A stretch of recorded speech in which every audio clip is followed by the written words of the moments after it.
Assalamualaikum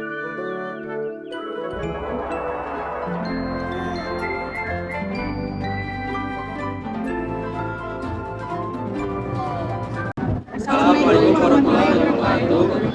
Terima kasih kepada dosen studi keuangan bisnis yaitu Bapak Muhammad Sayere. Di sini kami dari kelompok 1 menjelaskan materi studi keuangan bisnis.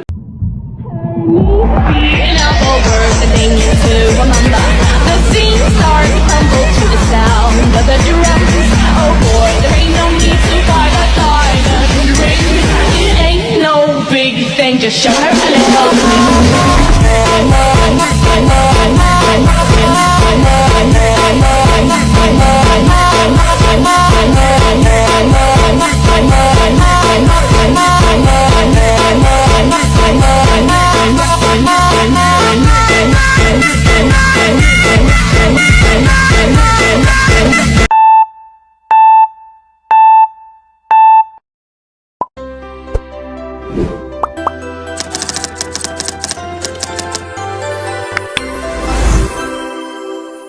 Saya akan menjelaskan studi kelayakan bisnis.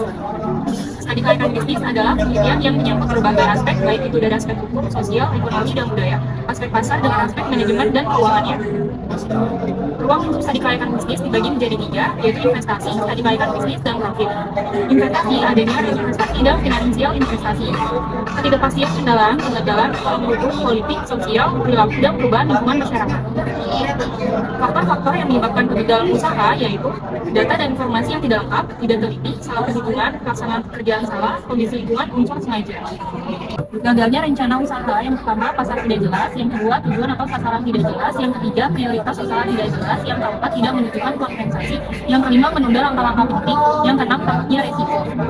Selanjutnya adalah manfaat bisnis. Yang pertama memperoleh keuntungan, yang kedua membuka peluang pekerjaan, yang ketiga manfaat ekonomi, yang keempat tersedia sarana dan prasarana, yang kelima membuka solusi, yang keenam meningkatkan dan membantu pemerataan pembangunan. Selanjutnya tujuan kelayakan bisnis. Itu dibagi menjadi 5. Yang pertama menghindari resiko kerugian, yang kedua memudahkan perencanaan, yang ketiga memudahkan pelaksanaan pekerjaan, yang keempat memudahkan pengawasan, yang keenam memudahkan pengendalian. Aspek penilaian studi kelayakan bisnis. Yang pertama pasar, konsumen dan produsen, pemasaran, teknik dan teknologi, manajemen, sumber daya manusia, sumber daya alam, keuangan, politik, ekonomi dan sosial, lingkungan industri, yuridis atau ilegal, lingkungan hidup dan risiko bisnis. Selanjutnya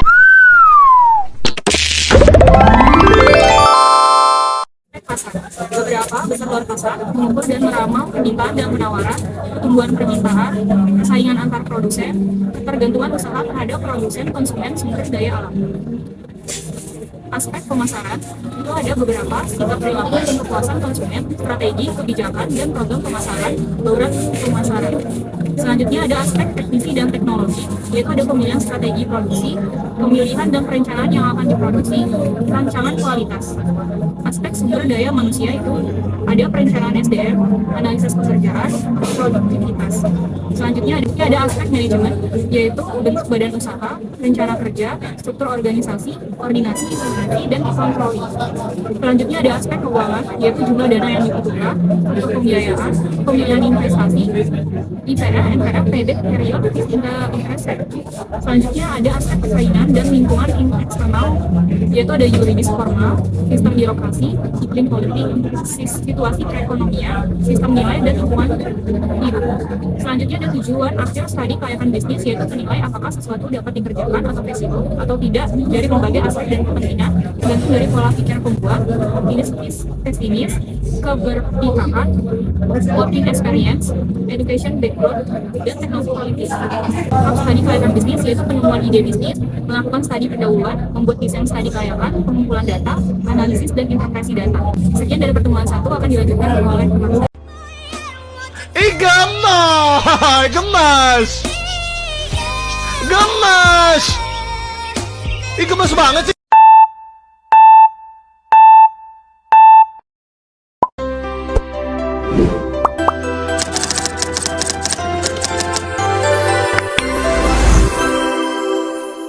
Terima kasih kepada teman saya yaitu Badra. Di sini saya akan menjelaskan aspek pasar dan pemasaran.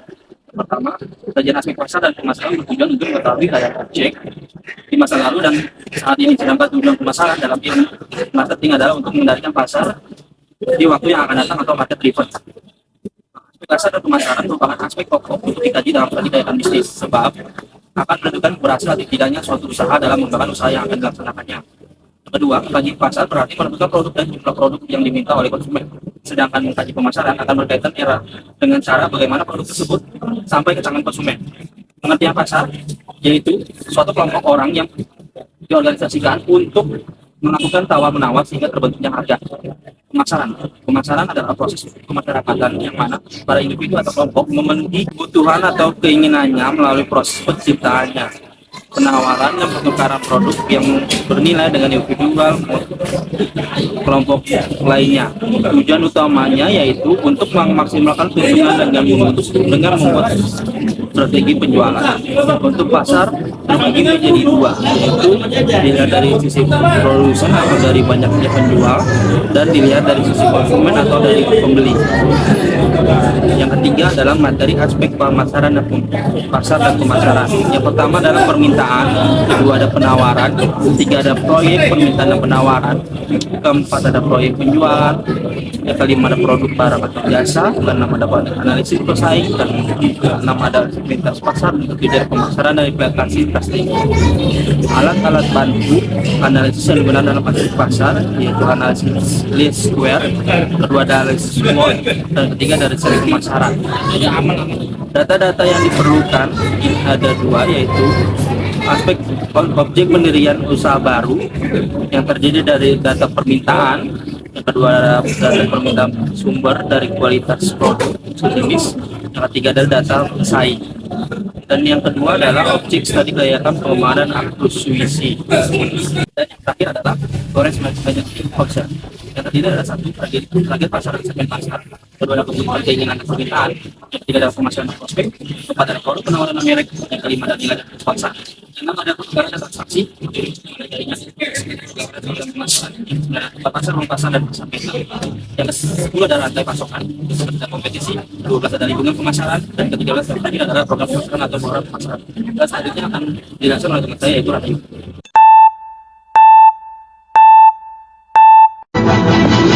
Langit bumi bersaksi, deritaku jalani. Langit bumi bersaksi, deritaku jalani. Tak juga aku mengerti.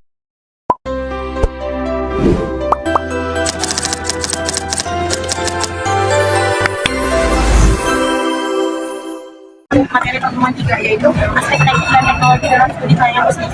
Tujuan aspek teknik dan teknologi kelayakan bisnis, aspek teknik dan teknologi yaitu untuk meyakinkan secara teknis dan pilihan teknologi mengenai rencana bisnis dalam dilaksanakan secara layak atau tidak layak, baik pada sembarangan bisnis berjalan atau operasional secara turun. Manajemen operasional merupakan suatu fungsi atau kegiatan manajemen yang meliputi adanya perencanaan, organisasi staffing, koordinasi, pengarahan, dan pengawasan terhadap operasi perusahaan. Lanjutan aspek teknik dan teknologi. Keluaran tersebut tentu berupa barang atau jasa, dan tugas manajemen di perusahaan yaitu untuk mendukung manajemen dalam rangkaian pengambilan keputusan mengenai masalah produk juga operasional. Proses produksi. Selanjutnya proses produksi yaitu mulai dari membuat produk sampai pada kemasan yang siap dilakukan. Contoh pada proses memproduksi yaitu proses berbeda, misalnya dalam satu set rangkaian peralatan tertentu disusun untuk memproses satu batch produk tertentu, lalu dihentikan dan diset kembali untuk memproses jenis produk lain yang berbeda. Rencana produksi. Setelah beberapa alternatif pilihan ide produk sudah tersaring, maka selanjutnya akan dituju mengenai produk atau beberapa produk apa yang menjadi prioritas untuk produk. Teknologi yang dipilih. Beberapa contohnya adalah satu, teknologi perusahaan berkaitan dengan pemilihan teknologi. Biasanya suatu produk tertentu dapat diproses secara satu persatu sehingga teknologi yang dipilih juga perlu ditentukan secara jelas. Lanjutnya, teknologi untuk memproduksi barang maupun jasa terus berkembang sesuai dengan peradaban zaman. Kemajuan teknologi hendaknya dapat berdampak pada efisiensi yang tinggi dalam proses produksi sekaligus menghasilkan produktivitas yang tinggi pula. 2. Pemilihan mesin dan peralatan. Pada proses produksi berarti memilih proses menghasilkan produk atau pelayanan termasuk jenis teknologi dan segala sesuatu yang berkaitan dengan hal teknologi. Tiga, aspek kualitas dari teknologi. Kualitas dari sebuah produk merupakan suatu kesatuan karakteristik yang menentukan apakah produk dapat memenuhi harapan para konsumen atau tidak. Ketersediaan bahan baku, mulai dari jumlah, kualitas, waktu tersedia, biaya, pola pengendalian, sistem produksi, sifat baku, panen melimpah, harga, mutu, dan penanganan rendah. Mudah rusak, kadar air tinggi, mudah terkontaminasi karena fisik, kimia, mikrobiologi, memiliki volume besar, lokasi produksi terpencil. Selanjutnya, pada saat penentuan jumlah bahan baku, hal-hal yang harus diperhatikan adalah sebagai berikut: kecukupan produksi, mutu bahan baku, rendeman, kaitan dengan biaya bahan baku, sistem pengadaan bahan baku. Alat analisis yang digunakan: satu, jenis cara memproduksi, SKB atau studi kelayakan bisnis dan teknik analisis data. Dua, jenis data. Jenis data diperlukan dalam SKB secara umum dikualifikasikan ke dalam dua golongan, yaitu kuantitatif berupa angka misal jumlah produksi, jumlah anggaran, dan lain-lain. Kedua, kualitatif berupa pernyataan misalnya sejarah perusahaan. Tiga, sumber data. Sumber data untuk memperoleh SKB yaitu dari primer dan sekunder. Data primer, data yang diperoleh pada saat survei. Data sekunder, data yang diperoleh pada saat secara langsung. Empat, cara memperoleh data. Untuk memperoleh data memerlukan waktu dan dana dan tenaga tergantung banyaknya data yang dikelola. Lima, alat bisnis data. Alat bisnis data yang digunakan untuk menganalisis data yang analisis kuantitatif dan kualitatif. Analisis kualitatif, teknik analisis yang seperti adjustment yang didasarkan pada pengalaman empirik. Analisis kuantitatif menggunakan dua statistik seperti analisis regresi dan least square dan modelan perhitungan komputer. Cara mengestimasi potensi pasar. Data historis permintaan dan penjualan dari sebuah produk atau tahun dilihat masing-masing permintaan penjualannya, diramalkan kemudian dilihat dari indikasi risiko positif maka ada potensi dasar dan sebaliknya. Selesai.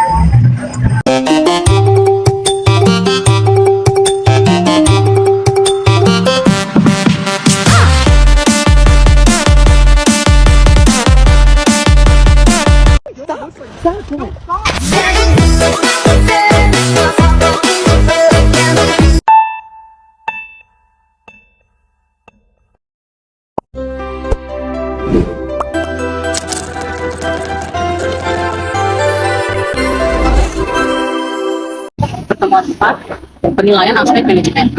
Aspek manajemen mempelajari hal-hal yang berkaitan dengan rencana, pengelolaan, dan pelaksanaan bisnis yang sedang berjalan. Manajemen waktu menekankan pada penyusunan rencana dan perkiraan waktu yang digunakan dalam pelaksanaan bisnis. Penjadwalan meliputi daftar pemeriksaan, jadwal kegiatan penting, diagram batang, DPR scheduling, method atau LSM, dan network planning. Manajemen proyek ialah salah satu manajemen atau tata cara dalam mengolah sumber penghasilan yang penting untuk menyelesaikan proyek dari proyek awal sampai selesai proyek tersebut. Manajemen proyek merupakan proses keberhasilan dalam melaksanakan dan menyelesaikan proyek yang telah ditugaskan. Adapun tujuan-tujuan dari manajemen proyek meliputi berikut: yang pertama, menyelesaikan tepat waktu, mengolah risiko, mengelola tim, membuat perencanaan yang tepat, dan menjaga anggaran. Untuk manajemen proyek, ada manajemen konstruksi adalah usaha yang dilakukan melalui proses manajemen, perencanaan, pelaksanaan, dan pengendalian kegiatan terhadap proyek dari awal sampai akhir, dan manajemen operasional. Jadi manajemen DPZ dan DRR mendefiniasi ilmu manajemen untuk mengatur semua kegiatan produksi agar berjalan efektif dan efisien. Pengertian dari ahli lainnya yaitu sebuah proses kesinambungan dan efektif dalam memakai semua fungsi manajemen untuk mengintegrasikan beragam sumber daya secara efisien demi terwujudnya tujuan perusahaan.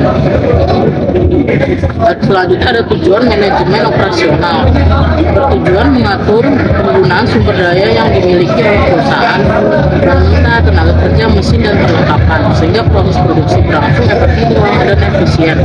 Berikut 5 tujuan detail sistem operasional.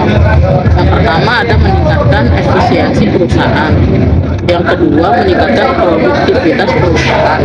Yang ketiga, mengurangi biaya pengeluaran berbagai kegiatan yang diselenggarakan oleh perusahaan. Yang keempat, meningkatkan kualitas perusahaan.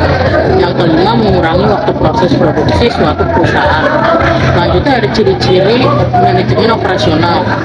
Yang pertama, bertujuan memproduksi barang dan jasa, mempunyai kegiatan proses transformasi, terdapat suatu mekanisme pengendali sebuah pengoperasian. Fungsi pada bisnis pertama ada perencanaan. Tahap ini meliputi semua kegiatan diawali dari penentuan barang atau jasa akan diproduksi hingga jadwal untuk pemasaran produk. yang bertujuan penguatan dan menjamin agar berbagai kegiatan yang telah dikerjakan sesuai dengan perencanaan.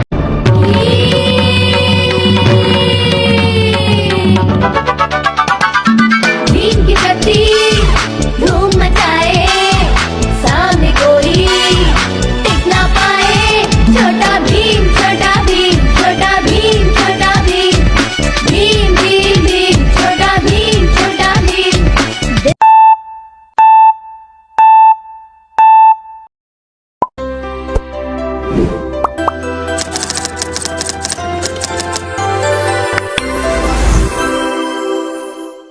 Lingkungan.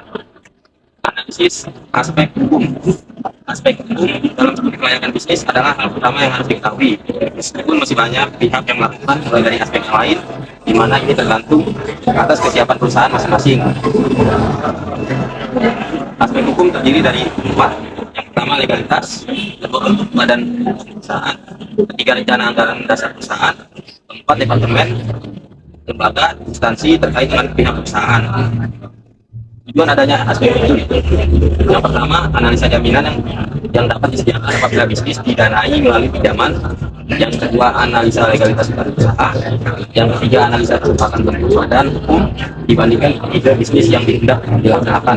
Yang keempat, analisa kemampuan bisnis yang diusulkan di dalam memenuhi persyaratan dari pimpinan. Jenis badan usaha. Badan usaha ini tergantung dari jumlah pemilik dan modal yang diperlukan. Dan izin usaha. Izin usaha terbagi menjadi 2. Surat izin tempat usaha.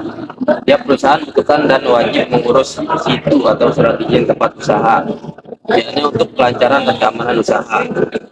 Kedua, surat izin usaha perdagangan, yaitu untuk pengusaha firma, perseorangan, koperasi, CV, PT, dan BUMN. NPWP atau nomor pokok wajib pajak. Tiap warga negara dengan penghasilan melebihi penghasilan tidak pernah wajib pajak membayar pajak kepada negara. Nomor register perusahaan dan tanda tangan perusahaan. Undang-Undang Nomor 3 tahun 1982 juga mengatur mengenai wajib daftar perusahaan, di mana perusahaan wajib untuk daftar pada kantor pendaftaran perusahaan yakni pada kantor departemen dagangan setempat. NRP dikenal juga dengan nama lain TDP, di mana wajib dipasang pada tempat yang gampang terlihat. Analisis mengenai dampak lingkungan. AMDAL, suatu hasil studi menggunakan pendekatan ilmiah yang dipandang melalui beberapa sudut pandang dari ilmu pengetahuan adalah dampak penting dari kegiatan usaha yang terpadu dan direncanakan pada lingkungan hidup di dalam kesatuan hamparan ekosistem serta analisis aspek ekonomi nasional. Analisis terbagi menjadi 5: sisi rencana pembangunan nasional, sisi distribusi nilai tambah, yang ketiga sisi nilai inflasi per tenaga kerja, yang keempat pembatas bidang ekonomi, yang kelima dukungan pemerintah. Selanjutnya aspek sosial. Dalam jalankan bisnis, perusahaan hendaknya memperhatikan keseimbangan kehidupan sosial karena perusahaan hidup terutama dengan komponen-komponen lain yang berada dalam tatanan kehidupan, kualitas dan objek, sehingga perusahaan punya tanggung jawab sosial. Peran perusahaan. Dan tiga, yaitu perusahaan sebagai lembaga sosial. Yang kedua, perubahan kondisi sosial yang kompleks. Jika perusahaan dan kegiatan bisnis. Mendaki gunung, lewati lembah, sungai mengalir hingga ke samudra, bersama teman bertualang.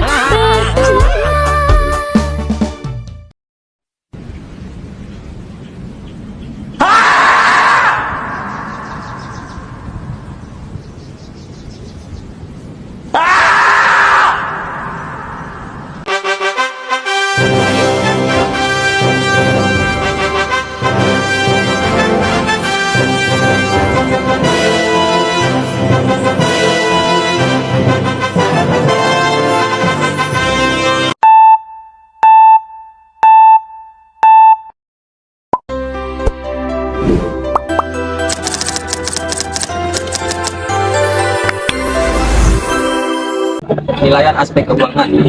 Aspek keuangan terbagi menjadi 2. Yang pertama, aspek keuangan merupakan aspek yang digunakan untuk menilai keuangan perusahaan secara keseluruhan. Yang kedua, SKB. Tujuan untuk mengetahui perkiraan pendanaan dan aliran kas proyek atau bisnis, sehingga dapat diketahui layak atau tidaknya rencana bisnis yang dimaksud. Aspek keuangan meliputi bagi menjadi 6 sumber-sumber dana yang akan diperoleh. Yang kedua, kebutuhan biaya investasi. Yang ketiga, estimasi pendapatan dan biaya investasi selama beberapa periode, termasuk jenis-jenis dan jumlah biaya yang dikeluarkan selama umur investasi. Yang keempat, proyeksi neraca dan laporan laba atau rugi untuk beberapa periode ke depan. Yang kelima, kriteria penilaian investasi. Yang keenam, rasio keuangan yang digunakan untuk menilai kemampuan perusahaan. Sumber-sumber dana terbagi menjadi 2. Yang pertama, modal asing, dan yang kedua, modal sendiri. Biaya kebutuhan investasi terbagi menjadi 3. Yang pertama, biaya pra-investasi, yaitu biaya pembuatan studi, biaya pengurusan izin.